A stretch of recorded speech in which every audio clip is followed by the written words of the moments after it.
Welcome to Podcast Jaguar at Mission Cultural Center for Latino Arts.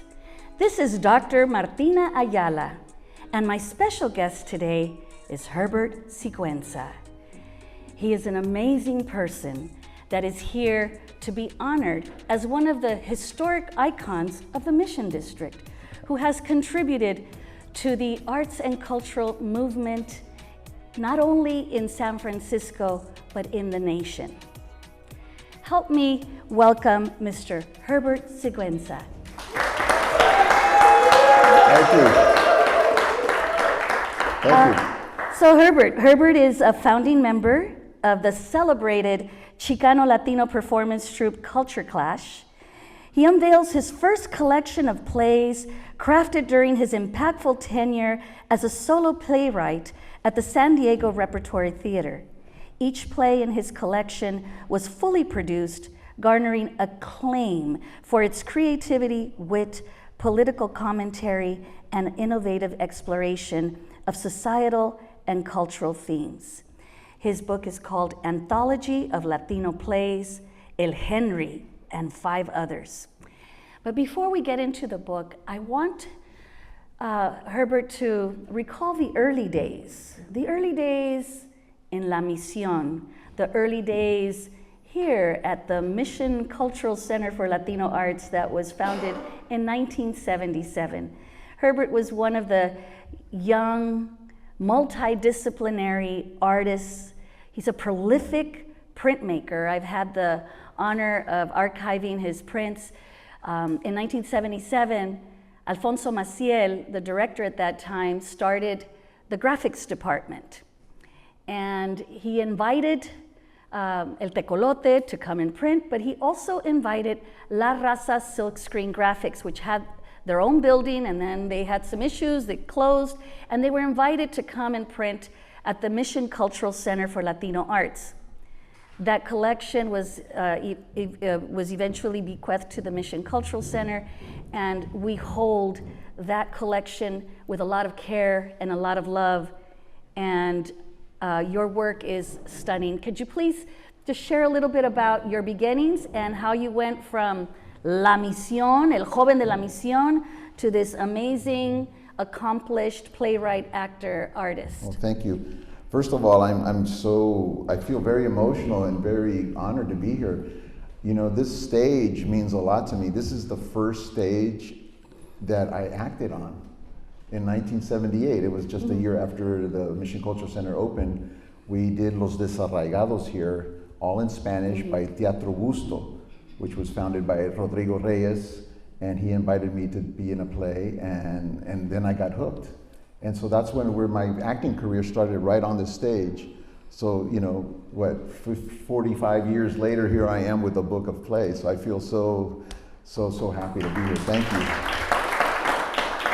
So and many of the people that I worked with over the years in Silkscreen are here in theater, like Carlos Barón with Teatro Latino. We also did a co-production of Bernabé here with Teatro Latino and Teatro Gusto in this very hall. So this stage, this building has strong emotional ties with me for my journey as an artist. You know, it really started here. This organization, the Mission Cultural Center for Latino Arts, was created to promote, preserve, and develop Latino arts and culture, and we have nurtured and emerging artists that have now become accomplished artists and have been the iconic historical pioneers in the world of art and culture. And this is why this center is so significant for our community. The history has yet to be written, but the path has already been paved by the pioneers such as yourself and all of the artists that you have had the honor of working with, because there isn't an artist that I have met that started here that isn't just amazing. Mm-hmm. So many artists came out of here. So many artists came out of here, and it wasn't just theater, it was music, art, dance, multidisciplinary art. It's truly amazing what a group of committed people and dreamers can accomplish even within all of the struggles that were happening and all the changes that were happening in the 70s. Back then, there wasn't a whole lot of money, but there was ganas, and there was a commitment to stand up, be resilient, and be seen, be visible. When the doors were shut in the museums, the theaters, we created our own space. And this is why it's so important to fight and do whatever we can to continue to develop art. What message do you have for young and aspiring artists that are currently here? We have El Teatro Comunitario en Español, and they are doing the exact same thing you did when you first started and you were working with Carlos Barón. Can you share some insights and some advice? Well, I do want to talk about this. The late 70s here in the Mission was the birthplace of much creativity. We got to remember also that, you know, the rents were very low back then, right? I remember, you know, as an artist, you can rent a flat with another 2-3 artists for, you know, $300, $400, you know, dollars a month. You can't do that now, you know. So like, I think the city, since I left, the city has outpriced artists, and they no longer can live here and work here in the city. So to be an artist now, I don't know how people do it, to tell you the truth, because back then you could survive as an artist here, you know, barely, but you could, you know, get a cheap burrito down the street, you know, and continue working. But now it's just so expensive to do anything here. So I really, you know, when I meet new artists, I worry about their future and how they're able to survive, you know, in this economy. How could we nurture and support these artists today, given the political and socioeconomic climate that we're living in? Wow. What are your thoughts? That's a good question. Well, you know, in my case, I'm mentorship. You know, right now, this book is part of that. Is to leave a legacy, leave 6 plays that other groups can produce. You know, and in their communities. And so that's what I've been doing. I've been going back. I went back to college. I'm now teaching at City College in San Diego, Chicano Latino history, Chicano Latino theater history. So I'm basically teaching about my friends and about my work to the new generation, and hopefully inspire them to develop theaters. I really believe in community theater. I think that's where I started, you know. I'm not an academic guy. I didn't go to school to study the classics and Shakespeare and all that stuff, you know. It's great if you can do that, and everyone's doing that now, but I went right into right on stage. We just went on, we learned as we went, and I think that's what I tell artists now, to look for spaces where you can do your art.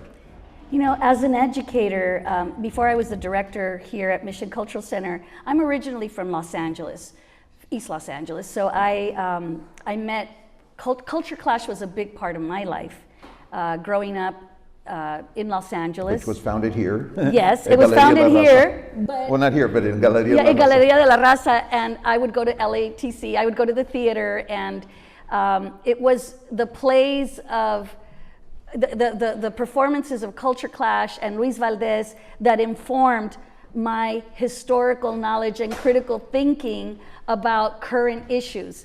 And later on, I opened a school in Los Angeles and a community cultural center. And I know that Culture Clash came out to MC and support us, and we raised quite a bit of money with the help of Culture Clash members. And we taught history to children from preschool through high school, through your plays. And our children would perform the plays. And now I have all these 28, 20-year-olds that love Culture Clash and that are able to go to their class. You know, when they went to, after we closed the school, they went to regular public schools, and they challenged the history teachers. They challenged the interpretation of how we were being portrayed and how political and socio-economic situations were portrayed, thanks to the tool that I was able to use as a teacher. So we use literacy through the arts, and I cannot emphasize how important it is for us to continue to share our history, our art, and that is the responsibility of elders and all of those that are involved in in passing on this knowledge to the younger generations, because unfortunately, also as a college professor, I know that this history is not being taught. Yeah, many of the plays by Culture Clash and many of the plays in this book are rewriting history or rediscovering our history, right? I think history is very, very important, you know. I mean, you know, this was Mexico only, you know, 250 years ago, you know, so you know, it's not like it's ancient times, you know, this is, we're dealing with it right now. And so I just want people to, I just remind people again and again and again that history repeats itself. Before I close, can you tell me a little bit about La Raza silk screen prints? Because I love your work and I want to know, what was it like to work in the building and then come here? Can you just give me a little insight on that? Wow, yeah, that's a whole nother movie, you know. Yeah, La Raza Silkscreen Center was part of La Raza en Acción Local. It was the graphic center of a larger organization, community organization here in the Mission. And we were on 16th and Guerrero. That was the original workshop was there on. Well, there was another one before I came, but the bigger one was on 16th and Guerrero. And we basically designed posters for community activities or cultural activities at cost. Basically, they'd come, we'd design it, and cut out the stencils, print it on our paper, and you know, give it back to the community at cost. What's amazing about the collection is that it really truly documents the history of the people of San Francisco and beyond. Every concert, every rally, fundraiser, event was captured in these posters that were used for promotion back then before social media ever existed. Right, and this was this was before digital. You know, this was hand cut stencils. They were true works of art. So this was art that was going around in the community, and that's what I love about these posters. They're just so real. I think it's important for this generation to be exposed to these posters because the artistry is amazing. This is prior to all the digital tools that we have, and you are all pioneers in this area, and we honor you today. Thank you for being the historic icon of the Mission District. Thank you. Is there anything else that you would like to share before we begin to listen to some of these? We're sitting at a community center that's been here since 1977. A lot of community centers have closed over in the nation, you know, around, and I just want people to support your local community centers, your art centers, and that's how we're going to survive. That's how we're going to survive as artists, as you as an audience to come and support us. So thank you.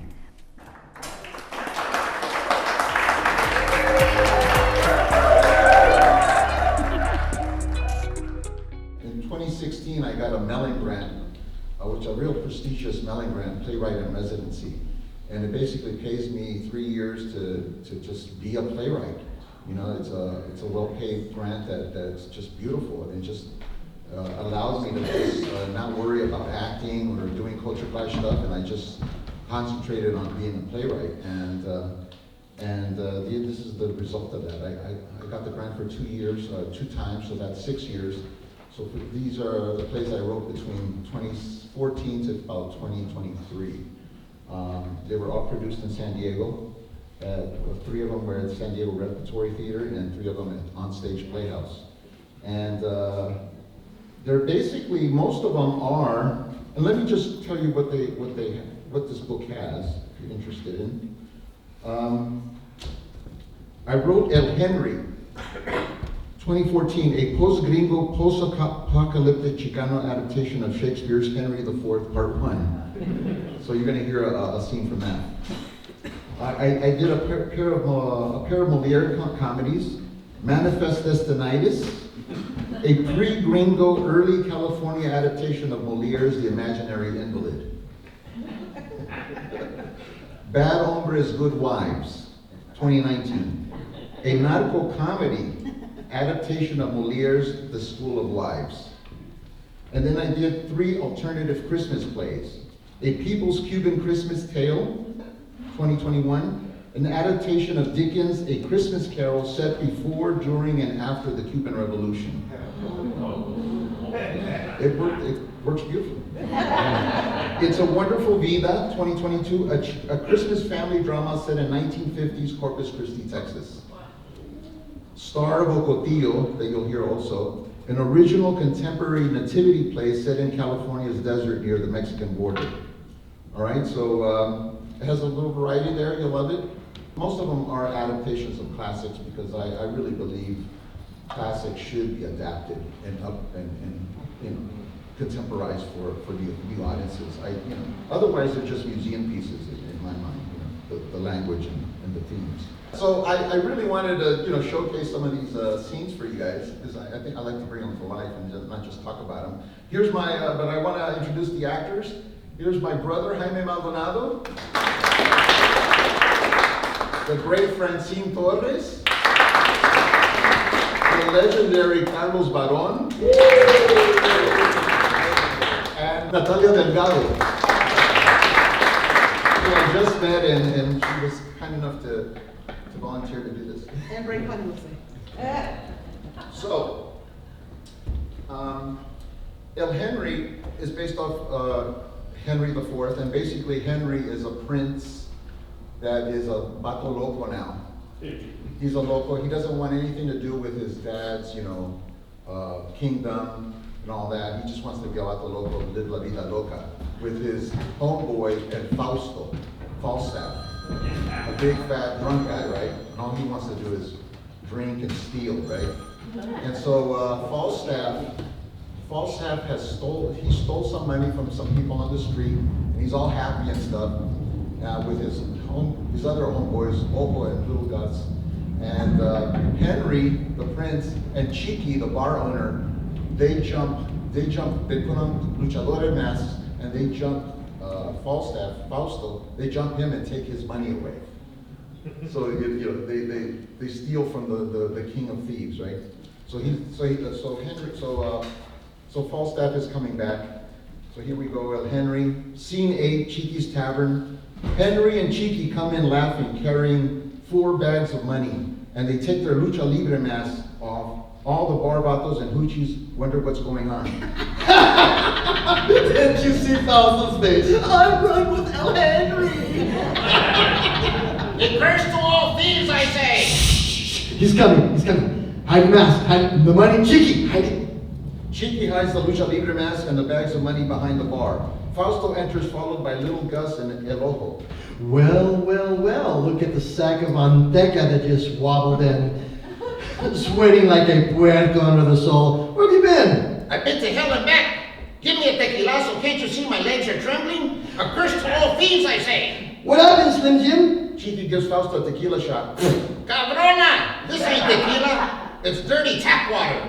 All vatos are cheaters and schemers, but a thief is worse than watered-down Pisco. What are you mumbling about? Yeah, what's the matter, Fausto? What's the matter, he says, what's the matter? There are 3 hombres in this bar who had the bolas to steal 10 G's tonight. 10 G's, orale, Fausto. Where is it, homie? Where's the money? Where is it, he asked, where is it? It was jacked from us. The king of thieves was robbed by thieves. No, say it isn't so. Sad but true, ese. Sad but true. A whole gang. A whole gang? How many? A dozen cabrones attacked the 3 of us. I'd be damned if I didn't fight all 12 of them for like 2 hours straight. It's a miracle I didn't get killed. I got away because of my amazing speed, tu sabes. My filero is cut up and it's a hacksaw. Check this out. It was the best fighting I ever did done. But even my best wasn't enough. Ask these 2 vatos right here. If they don't tell you the truth, then I'm as skinny as a stripper pole. The 3 of us got jumped by at least 16 vatos, I'm not lying. 16, pobrecitos. We was counting the money. When out of nowhere, wearing a lucha libre mask, came the 2 yellow belly vatos. Yeah, 2 at first, then more and more vatos showed up. Dios mío! I pray you didn't kill them all. Too late for praying, loco. I pepper sprayed 2 of them for sures. I shanked 4 other ones with wearing Raider hoodies. You know, the real nice ones? Oh, the NFL authorized ones? Simon, Henry, those 4 vatos in Raider hoodies threw everything that they had at me. I didn't sweat it, I just stepped asina. They missed me and they went flying. They missed you? Are you listening to me, Henry? I'm all ears, amigo. Good, because this shit is worth paying attention to. You might learn something. Mhm. Anyway, these 9 bottles and hoodies I was telling you about? You said 4. Yeah, they started to run away like chavalas. When I caught up to them, I wasted all 11 of them. 11, the soccer team just grew out of 4. Hold on. But as the devil would have it, 100 bottles wearing leprechaun green jumped in from behind. It was so dark that you couldn't see your hand in front of your face, eh? 100! These lies are huge as Vato would tell them. A big mountain of bullshit. Are you loco, Holmes? Are you insane in the membrane? Isn't the truth the truth? Or like my man Jack would say, you can't handle the truth. How do you know there were 100 Vatos wearing leprechaun green when it was so dark and you couldn't see your hand in front of your face? What do you have to say about that? Or is it, or as my man said, what sayest thou to this? Yeah, Gordo. What sayest thou to this?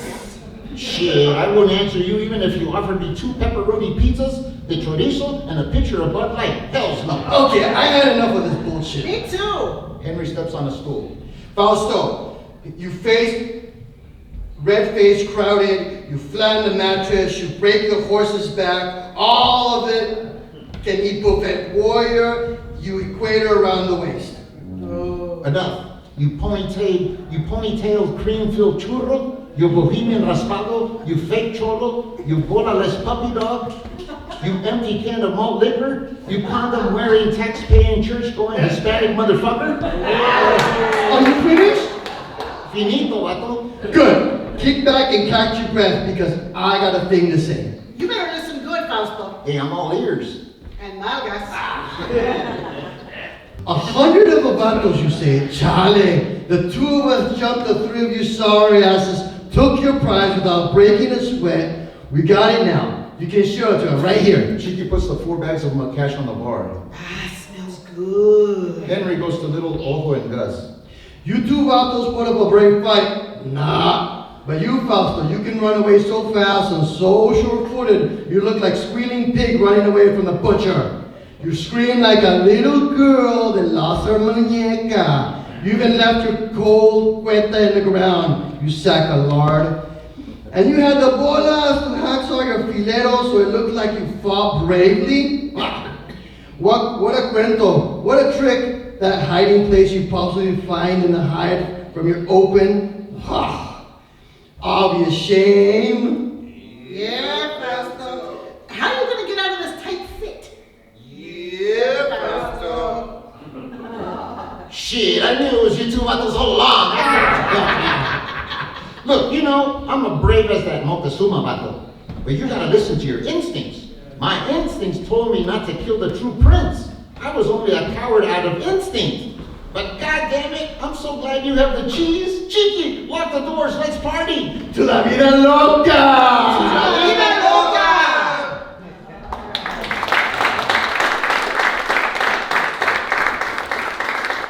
This is a scene from Manifest Destinitis. And, which is a cool title because this is about a hypochondriac, right?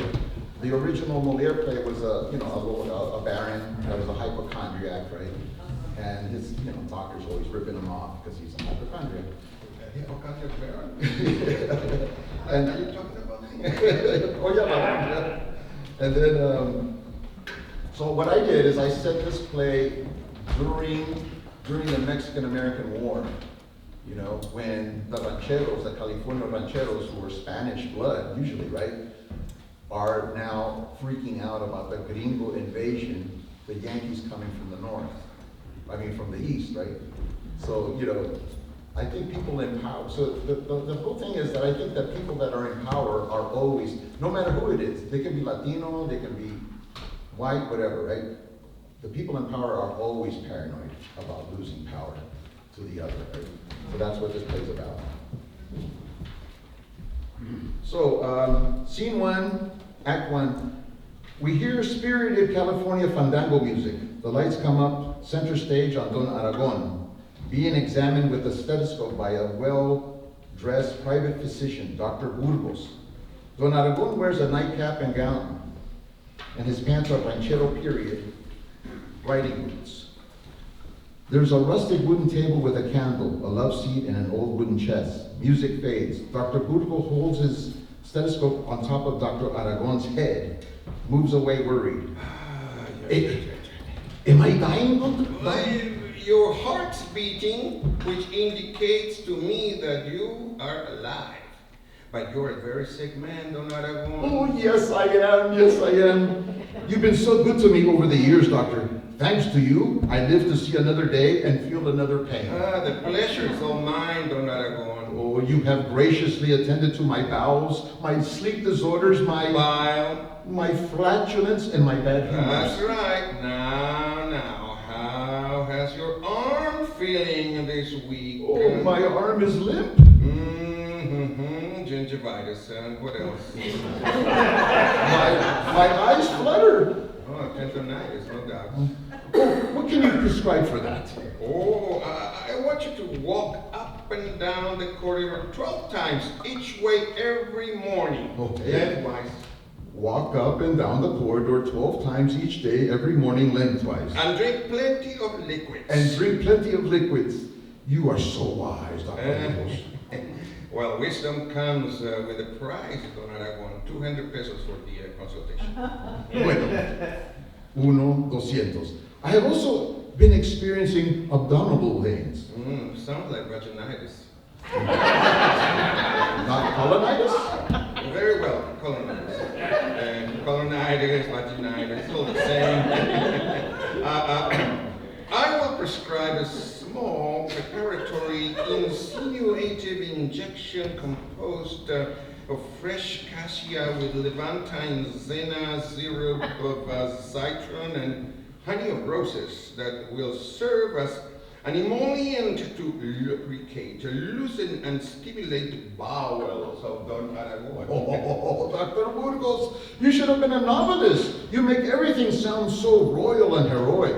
The bowels of Don Aragon. Oh, that's beautiful. 400 pesos. 400 pesos? Dr. Burgos, you're not a novelist, but rather a bandit. How dare you? Well, let us not forget our roles, Don Aragon. You are the helpless patient, and I am the pillar of knowledge and the expert of the art of medicine. Yes, Dr. Burgos. 400 pesos. Tell me, Don Aragon, have you been experiencing an unusual amount of stress recently? Yes, paying you to cure me. Okay. But essential to staying alive. And don't you forget that. Yes, at least I am above ground and not 6 feet under like the mother of my 2 daughters. My beloved first wife, Carmen. I still miss her so.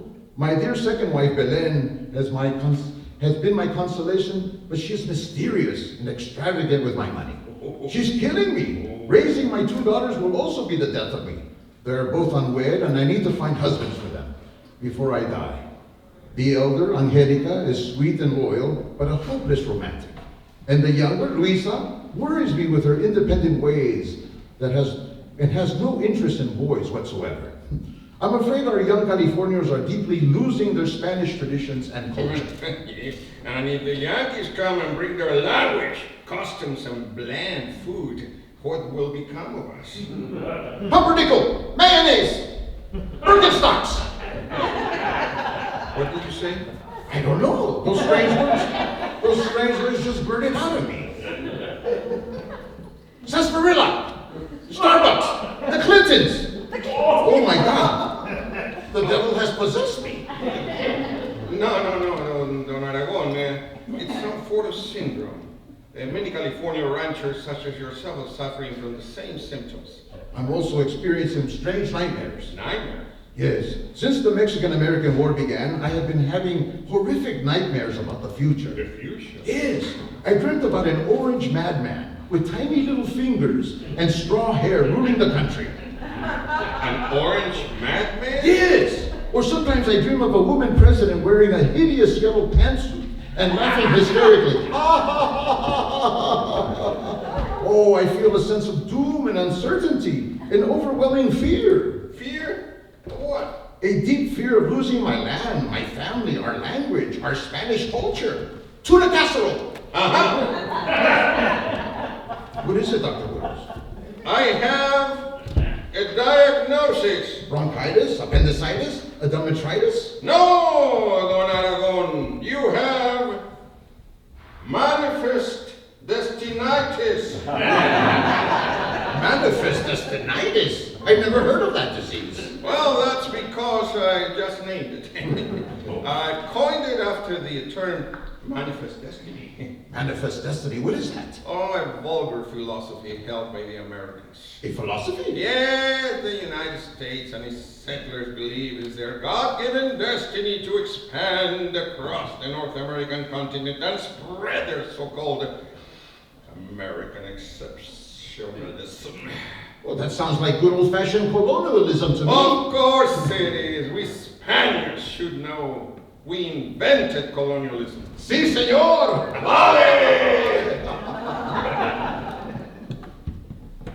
This war the United States has been waging against Mexico is just a ruse to get Mexican territory for the expanding empire. From sea to shining sea. Yeah, the city of Puebla has fallen, and I hear Mexico City will fall by tonight. It's the death of Alta California and the charmed life we have known. Oh, yes.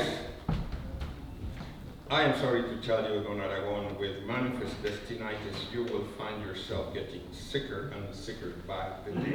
Dios mío! What can you prescribe for me? Well, we start with a very special enema. Enema. Oh, goody. goody! An enema, oh, goody! A purgative of maguey, flaxseed, olive pits, and alcohol compounded of a double catholicon, rhubarb, melrosatun, according to prescription, to flush, irrigate, and thoroughly cleanse the liver of Don Aragon. 600 pesos.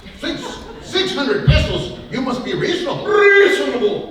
You must remember I am the doctor, and you are the patient. Yes, but 600 pesos is an extraordinary amount for a... How dare you conspire against your doctor? Remember, you need me. I certainly do, but all I'm saying is 600 pesos... Silencio!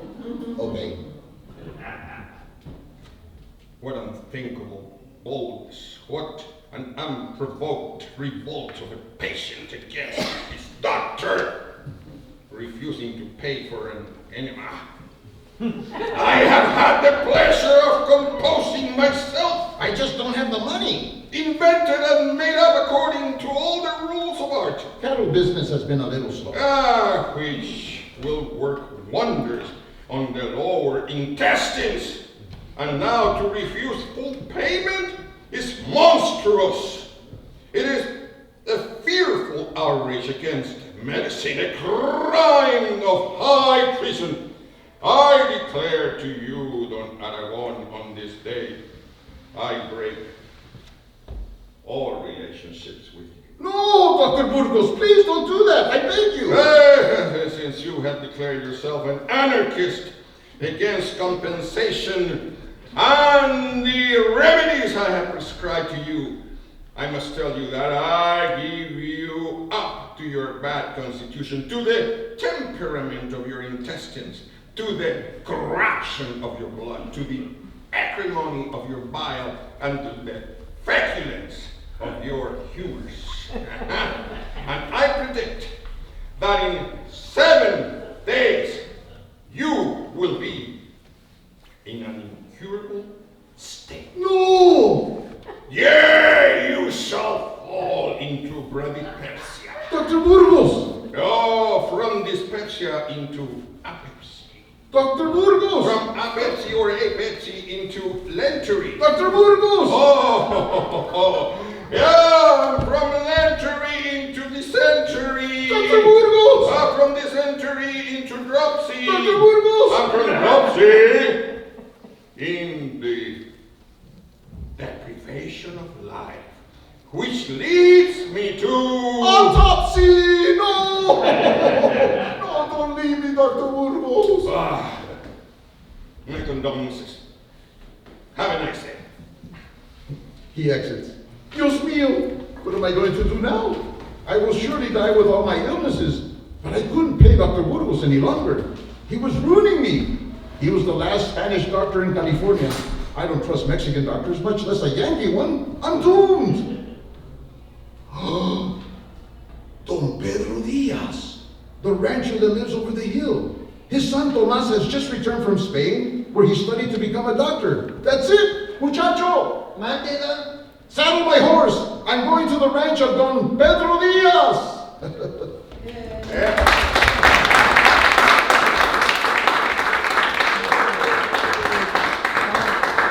So what I love about all these old plays is that the structure, the premises are just so simple and so great, right? So they're easy to adapt to what I want to say. I'm really proud of the last play I wrote a couple years ago called The Star of Ocotillo. And it's a nativity play, a new nativity play. But it's probably it's not an adaptation, it's an original idea. And this is kind of where I want to go with my writing, is to kind of showcase contemporary Latino themes, very contemporary, very modern contemporary themes, the things that we talk about as Chicanos, right? And so this play, Star of Ocotillo, is basically about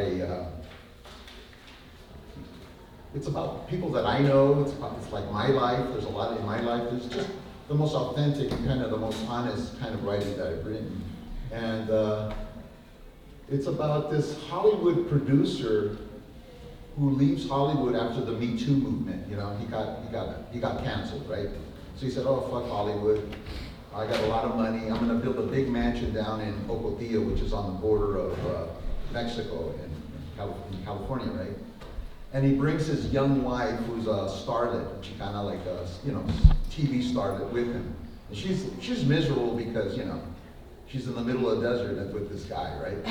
And and he invites two old Chicano friends that were activists over for a weekend at his big mansion in the middle of the desert. And during their dinner, they find an undocumented girl in their wine cellar. You know, as people are crossing, they find her. And so it's just a comedy of errors of how do former activist Chicanos deal with the real problem of an undocumented, you know, girl in their house. You know, but later we find out, I don't want to give it away, but later we find out that she's pregnant, this girl, and she's carrying the new Messiah. Yeah, it's pretty crazy. So go ahead, all four of you guys can come up now.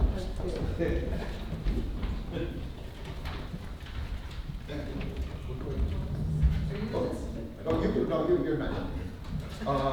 Yeah, this is good. Well, you know what? You go over here with him because we're kind of a team. Who's the team? Yeah. I won't try.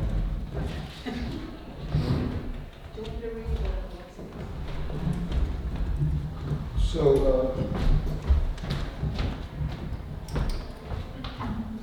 let me read the characters to give you some context, because we're only going to read like the first scene. So,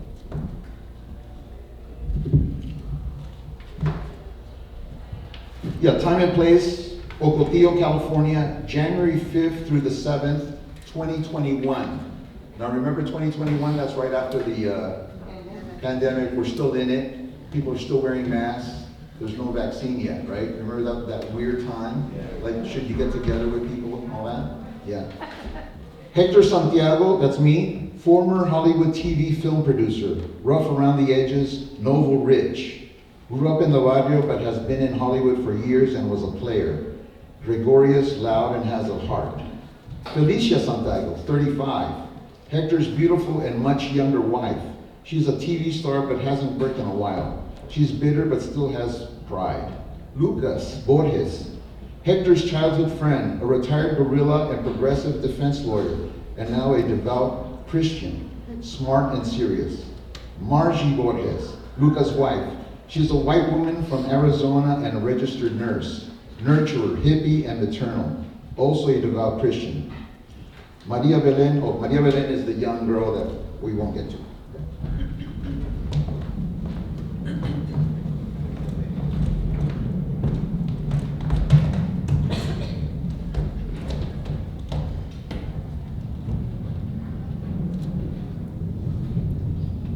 Start with the deal. Act 1, Scene 1, Friday evening, 8 p.m. In the dark, we hear Alexa. January 5th, 2021, 8 p.m., playing Elsa's funeral playlist. Go ahead and read that, Suavecito by Malo. Lights come up as Hector is in the kitchen, busy chopping, singing, and moving around. There's a small Christmas tree on the kitchen and he has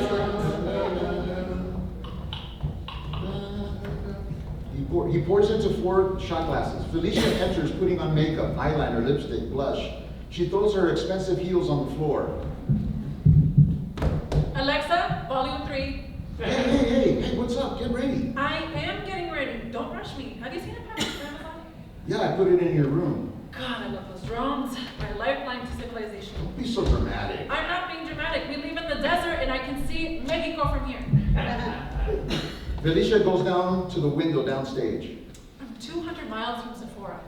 I never had a girl like you. What are you playing? Oh, your Tia Elsa's funeral playlist.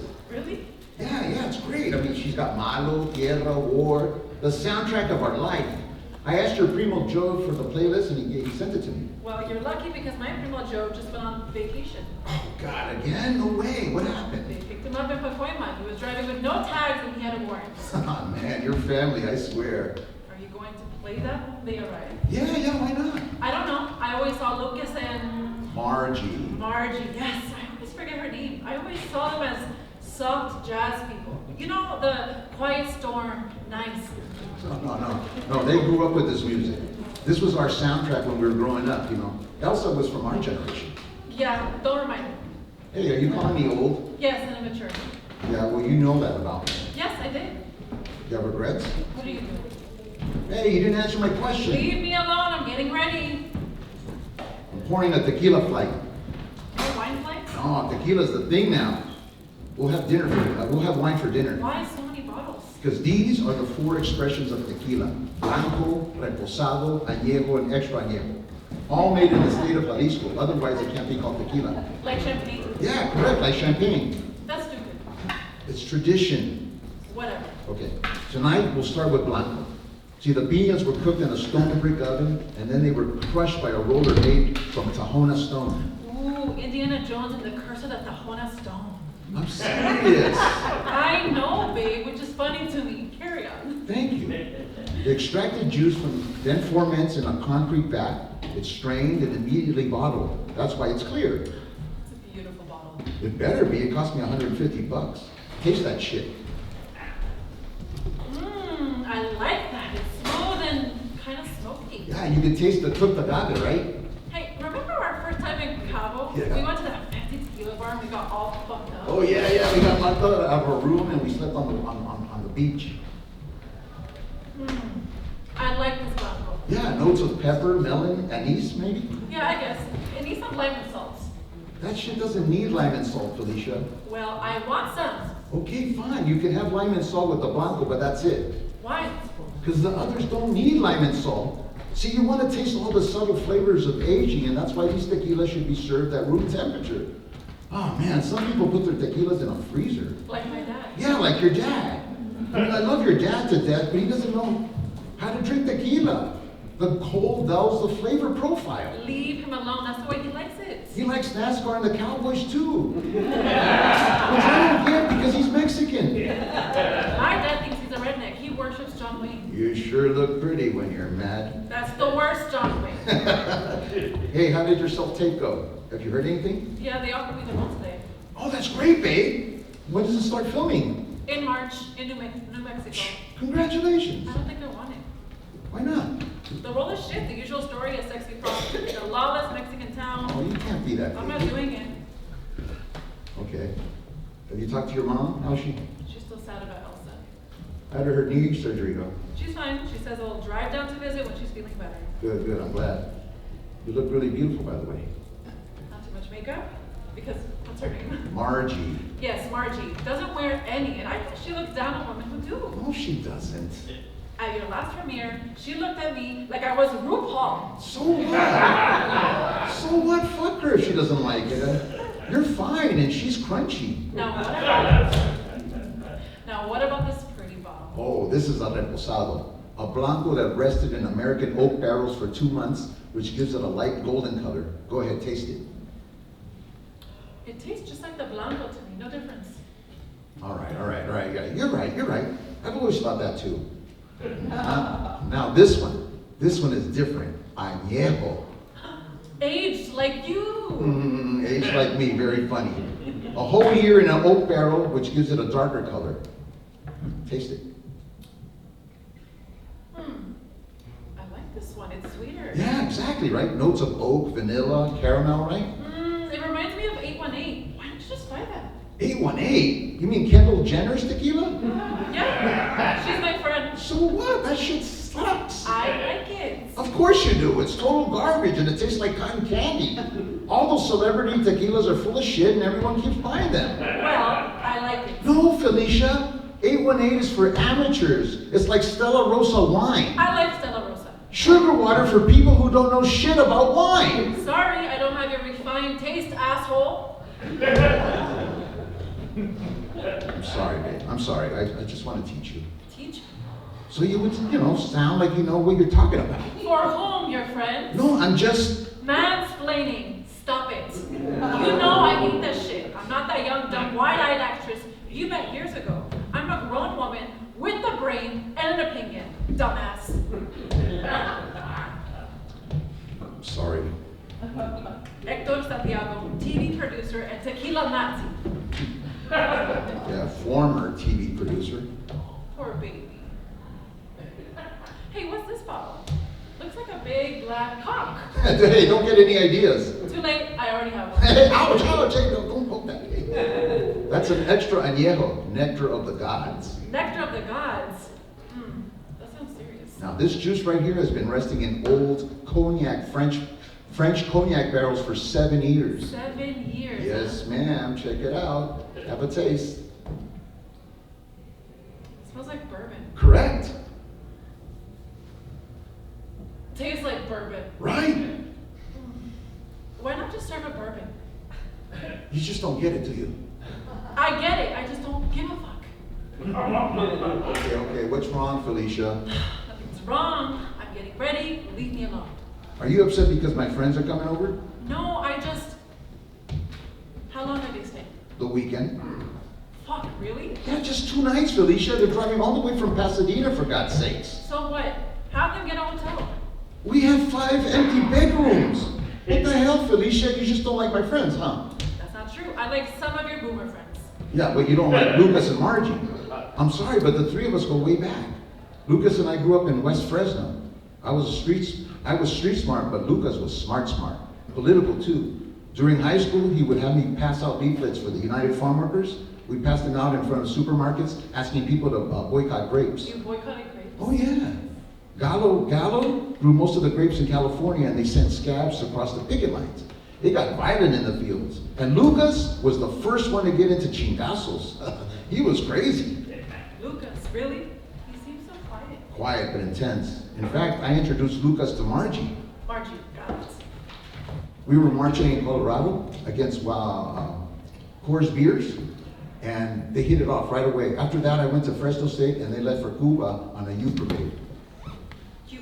Cuba. Excuse me. Lucas got deep into socialism and was even trained there to go fight with the Sandinistas in Nicaragua. And once the Sandinistas won, he came back and studied law, and Margie became a nurse. That's cool. Yeah, but they've changed. What do you mean? Well, a few years ago, they formed this weird church, and now they're hardcore holy rollers, so I don't talk about religion or politics with them. I like Lucas. Okay, he's always been respectful about Margie, makes it a point to make me feel young and stupid. Every time she sees me, she calls me Mija. Hi, Mija. Oh, come on. She's just trying to fit in. Margie is white, which makes it even more annoying. She says it to me on purpose. No, she doesn't. Yes, she does. Mija is to make me feel young and dumb. Relax, baby. We're going to have a good time, I promise. Okay, I'll be cool, but I swear, if she says Mija to me this weekend, I swear I'll shank her. Look at you. The McCoy Machola and you just came out. I like it. Watch your back too. Yes, sad girl. I love you. I love you, stupid. I love you too. I'm the luckiest man in the world. Yeah, you are. Duh. FYI, it's that time of month. Fertility o'clock, huh? That's right, so don't drink too much. I need you to be up and awake, senor. Yes, ma'am. Suddenly they hear a doorbell and loud knocking at the front door. What the fuck? Alexa, off. Hector! Lucas, Margie, is that you? Yes, open the door, please. We open the door. Hey guys, what happened? Everybody rushes in. Lucas is holding a small bloody gash on his forehead. His wife Margie helps him in. What the hell happened, guys? He hit his head on the dashboard. Windshield. Is that your mess, Osage County? It was the dashboard, Hector. How? I'll go get a towel. Do you have some hydrogen peroxide? Yes. So what the hell happened, Lucas? We almost ran into some people driving up from a dirt road. Fucking wetbacks, it's a big problem around here. Lucas swerved off the road and we hit a boulder. We walked the rest of the way. Here, Margie. Thanks, Mija. It'll be fine. You, Lucas? It'll be fine, just a small Stay cut. still. You should have just ran them over, man. I think we did. No, we didn't, Lucas. It was dark. What was that big bang? Was it the windshield? It was the rock, Lucas. It was the rock. We didn't hit anybody. What happened to the wets? They all ran into the desert. That's right, they all ran into the desert. Yeah, in the last month, it seems like more and more people have been crossing the canyon. Look, I can see them right there. I can see them right now, see? We call the border patrol, and when they get here, they scatter. Once the patrol leaves, they come out again. Oh, you're fine. You won't need stitches, thank God. Are we safe to take off our masks? Yeah, of course, don't worry. We just got our first dose of the vaccine. Oh, good. Which one? Johnson & Johnson. Moderna's better. Yeah, we see people crossing every day and it's getting worse. They tear down the fences and shit everywhere. Fucking cockroaches. Baby, I know it's frustrating, but don't call them that. Fine, illegal aliens. Undocumented. Migrants. Refugees. Refugees? Yeah, Hector, they are refugees. People fleeing poverty, corruption, violence created by a century of U.S. colonialism, exploitation of natural resources, and economic embargoes. So, whatever, man. Oh yeah, there you go with your old Marxist politics. It's not a political issue, Hector. It's a human issue. Do you really think these people want to leave their families, their homes, to come here and live in a single room and work for nothing? Yeah, whatever, man, whatever. We're all children under the eyes of God. And now you're a hardcore holy roller, which is just as obnoxious. Hector. So what are you saying, man? That we should just let them in, open our borders? Love them as yourself. Love you were for foreigners in Egypt once. Leviticus 19:34. I told you Lucas was hardcore. He even fought along with rebel priests in the mountains of Nicaragua. That's right. Liberation. Theology, we call it. The church for once was actually trying to help people, even if it meant picking up a rifle. I was a guerrilla fighter, but now I serve the Lord. And he became a badass defense lawyer too. That's right. Don't argue with me. Or else you'll shoot me. or make you repent for your sins. My goodness. Sorry for our dramatic entrance. I know. We didn't even say a proper hello. How are you, brother? Oh, I'm well, brother, I'm well. Sorry you had to experience that, but we're so glad you guys came up here for the weekend. Yes, thank you for having us. You look beautiful as always, Felicia. Thank you. Welcome to our new home. And what a home! My goodness, this place is amazing. Gorgeous. An architect from Guadalajara designed it. Stunning. 6 rooms, a pool, a wine cellar. Look at that window, the view. No houses, no neighbors for miles. See that canyon? That's the border. See those rocks? That's Mexico. Mexico, so far from heaven and close to the United States. Come look at the stars, Marge. Ah, the stars don't look like that in South Pasadena. No, they don't. Look at that one. How big and bright. Never seen such a huge star. Yeah, probably Mars. So this is Apotillo. Ocotillo. When you said you moved near San Diego, we thought you were on the coast near La Jolla, not... 2 hours east of San Diego in the middle of the fucking desert. Felicia's just exaggerating. No, I'm not. We're just an hour away from Valle Guadalupe in Baja, which is wine country with 5-star restaurants. I mean, we go every month. We never see anyone. That's bullshit. You had all your LA friends over last weekend, and you were fine with that. You're right. I hadn't seen my friends since we moved here to the middle of fucking nowhere. I heard no complaints that they were. I heard no complaints that they were in my fucking hot tubs, sipping my fucking Clicquot and singing to fucking Dua Lipa.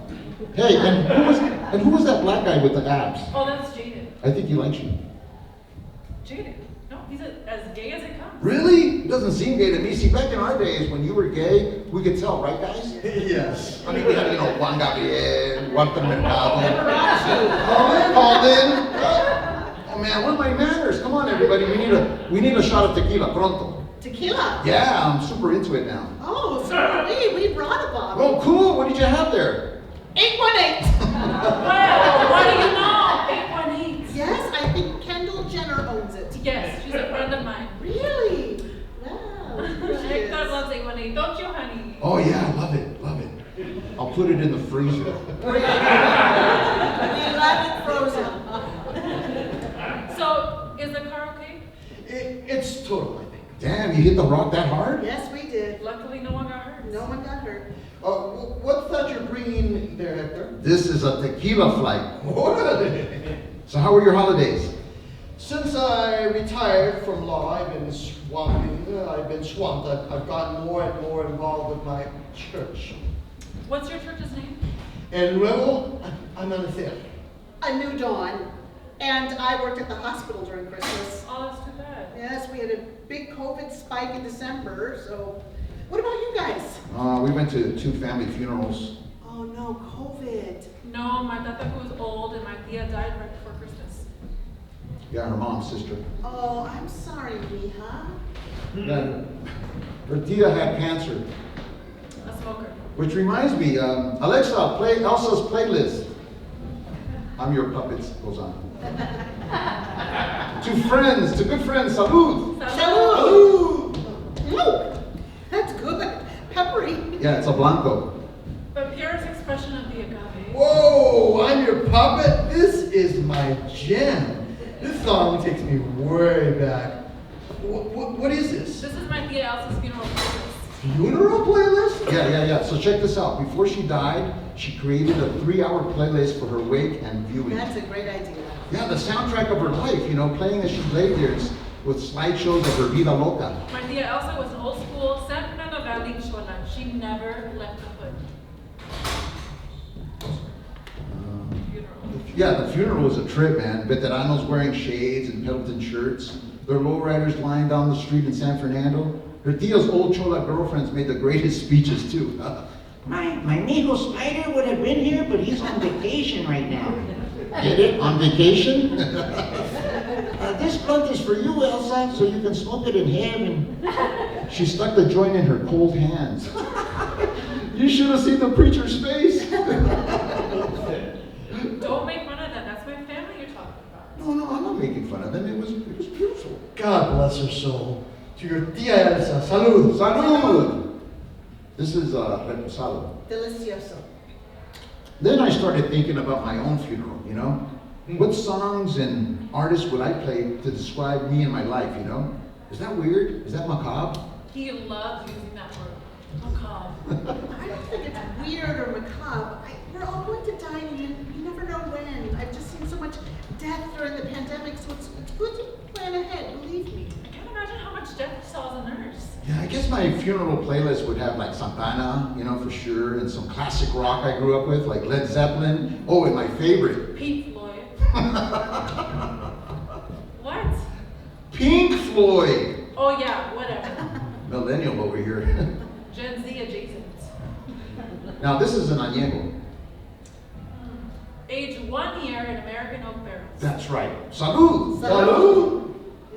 That's good. Is this the 818? What? Nothing, Margie. Wait until you taste the next one. Extra añejo that tastes like bourbon and comes in a bottle that looks like a big black cock. How about you, Lucas? What? What would you put on your funeral playlist? Well, I never thought about it, but I guess Cuban singers like Silvio Rodriguez Oh, yeah. or Pablo Milanés. Oh, Mozart. You always like that shit. Oh, yes, Mozart. Requiem Lacrimosa. What open my funeral playlist? No, that's macabre. Yes, it is a bit macabre, but I would lighten it up with some old school jazz, salsa, you know. Jazz? Oh. Jazz, like Esperanza Spalding? What? That's not real jazz, Mija. What about you, Margie? I would play Sarah Vaughan, Edith Piaf, Joni Mitchell, Nina Simone. Nina Simone is her favorite. Old school, classy, yeah. Felicia. Felicia is right. It does look like a... Big black cock. How about you, baby? What? What would you put on your funeral playlist? Alexa, off. Music off. What's wrong? You guys are going to laugh at me. No, of course not. Okay, my playlist would have my mom. I grew up listening to Madonna. Oh, cool. Madonna's cool, right, guys? Yeah. I would include, don't laugh, okay?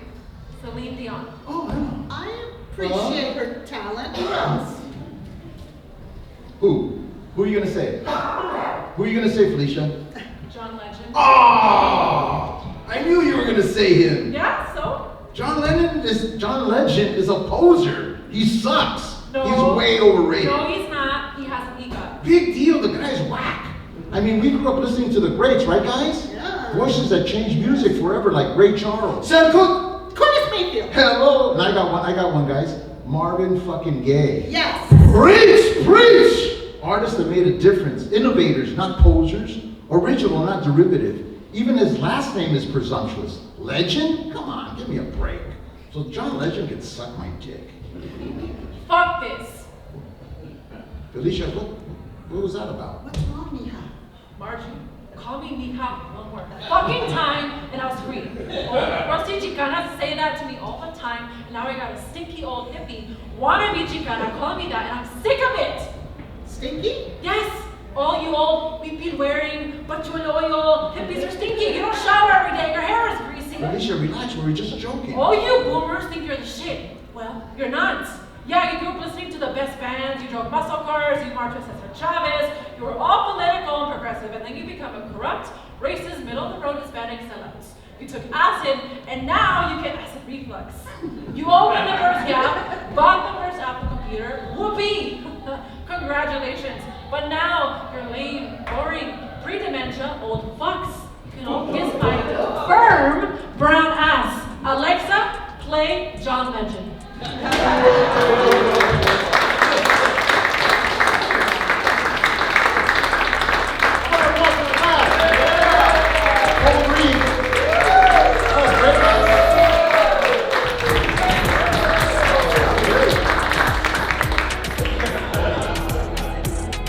It was just getting good, huh?